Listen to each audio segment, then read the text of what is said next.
Assalamualaikum warahmatullahi wabarakatuh. Di sini saya akan mempresentasikan tentang praktikum interpretasi citra yang pernah saya lakukan tentang citra radar.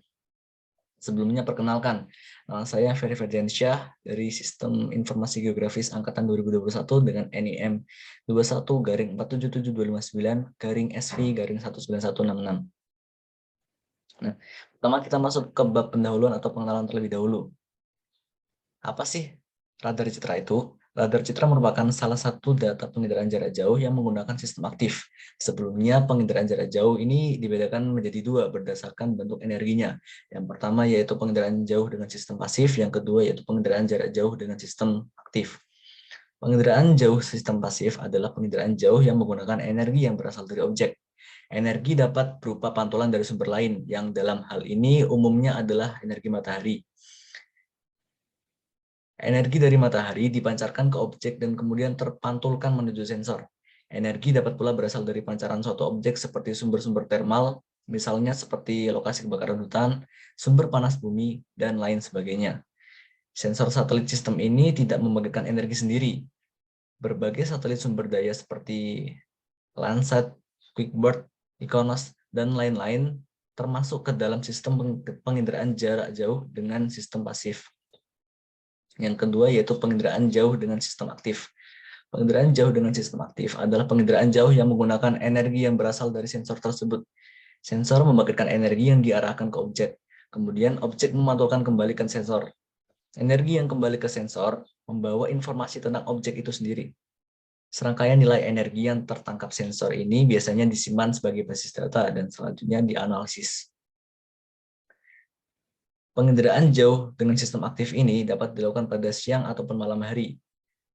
Dapat diingat bahwa sistem penginderaan jauh yang aktif ini tidak bergantung kepada ada atau tidaknya sinar matahari, karena energinya berasal dari sensor itu sendiri. Contoh dari sistem penginderaan jauh ini adalah sistem kerja radar. Radar memberikan energi yang diarahkan ke objek.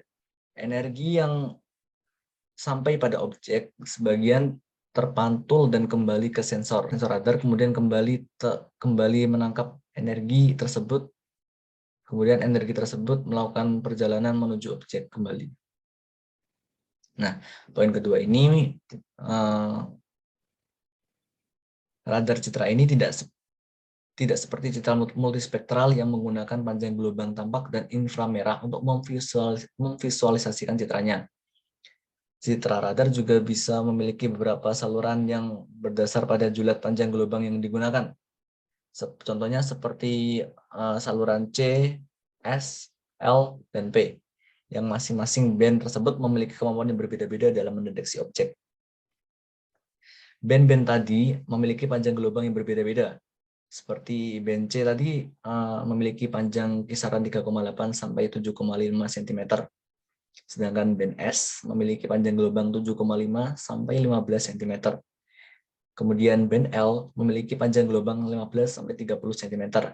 Dan band P memiliki panjang gelombang 10 hingga 100 cm. Kemudian pengolahan citra radar dengan menggunakan proses filtering. Data citra radar dapat diolah melalui proses filtering sehingga dapat digunakan untuk melakukan pengamatan sumber daya. Teknik filtering digunakan dengan mempertimbangkan nilai piksel bertetangga sehingga disebut juga sebagai operasi lokal. Sebenarnya ada banyak macam filter yang dapat kita gunakan, namun secara umum pada konteks penajaman filter dikelompokkan menjadi dua, yaitu yang pertama high pass, yang kedua low pass. Untuk keperluan tujuan dari pemanfaatan citra juga banyak dikembangkan jenis-jenis filter seperti mayoritas, filter direction, dan lain sebagainya. Filter-filter lain juga dapat digunakan sesuai dengan tujuan dari pemanfaatannya tersebut. Nah, berikut merupakan alur proses pengolahan citra radar dengan filtering. Yang pertama tentu saja kita membuka laptop yang kita miliki sendiri.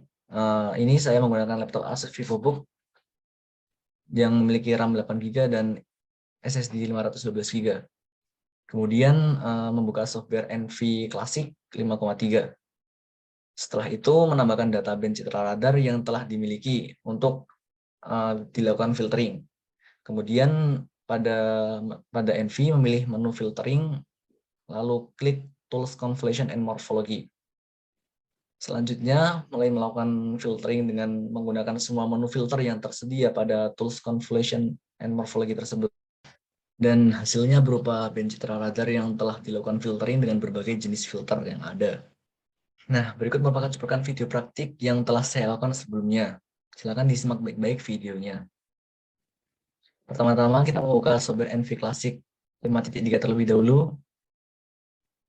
Kemudian menambahkan file yang citra radar itu.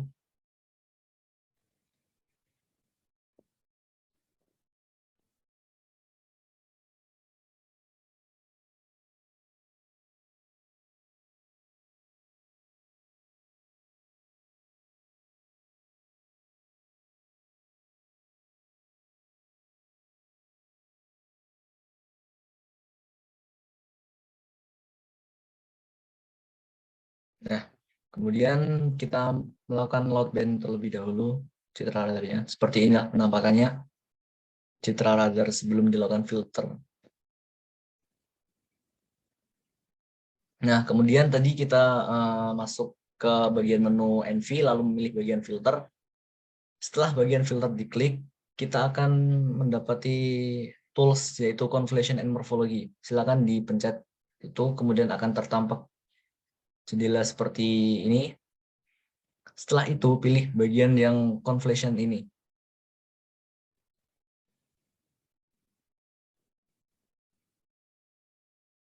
Nah, di sini banyak sekali jenis filter yang dapat kita lakukan. Saya melakukan semuanya kecuali yang dua ini, yaitu Sobel dan Roberts.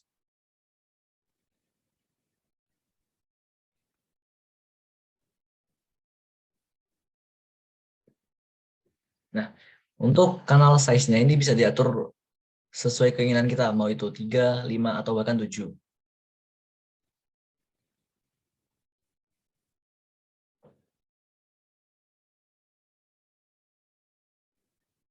Kemudian tunggu beberapa saat, lalu ini merupakan hasil filtering dengan filter high pass.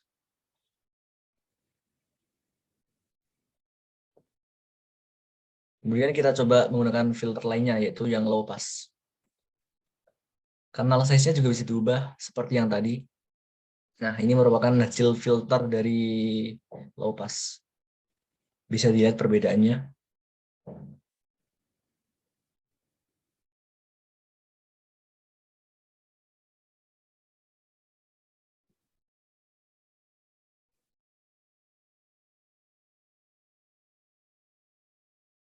Selanjutnya ini saya menggunakan filter dengan Laplacian ini.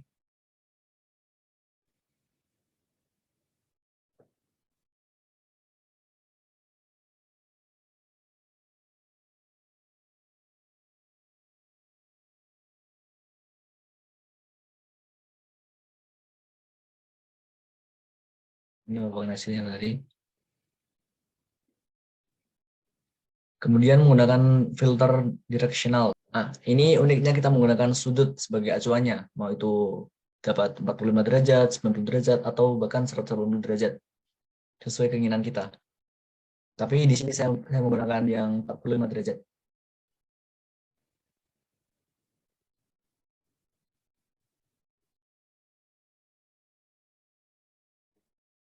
Nah, ini merupakan hasil dari filter directional tersebut.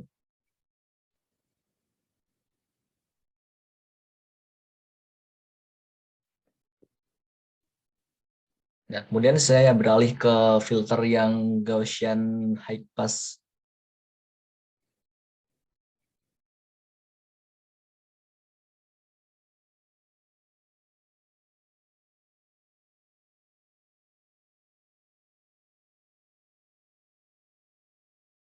Ini hasilnya. Lalu kemudian yang Gaussian low pass.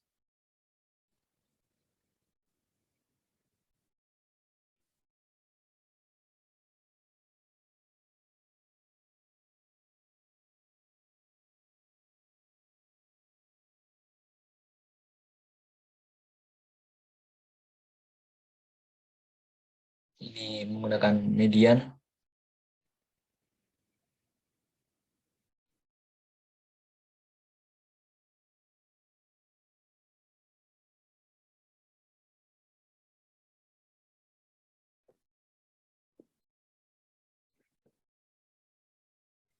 Dan ini hasilnya, dapat lihat perbedaannya. Dan yang terakhir, saya menggunakan user define. Ini khusus saya buat kanal size-nya 5 ya. Terserah sih mau dibuat berapa juga. Nah, ini merupakan hasilnya.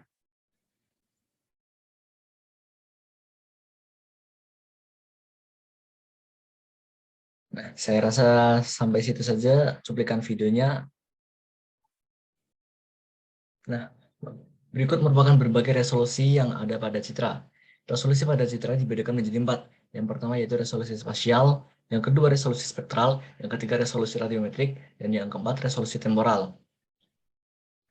Resolusi spasial merupakan ukuran terkecil dalam objek yang dapat direkam oleh sensor. Semakin kecil objeknya, maka semakin baik pula perekamannya dan semakin detail. Yang kedua itu resolusi spektral. Resolusi spektral merupakan banyaknya jumlah band atau kanal yang ada pada citra. Yang ketiga, resolusi radiometrik. Resolusi radiometrik adalah kemampuan sensor dalam mencatat respons spektral objek. Dan yang terakhir, resolusi temporal.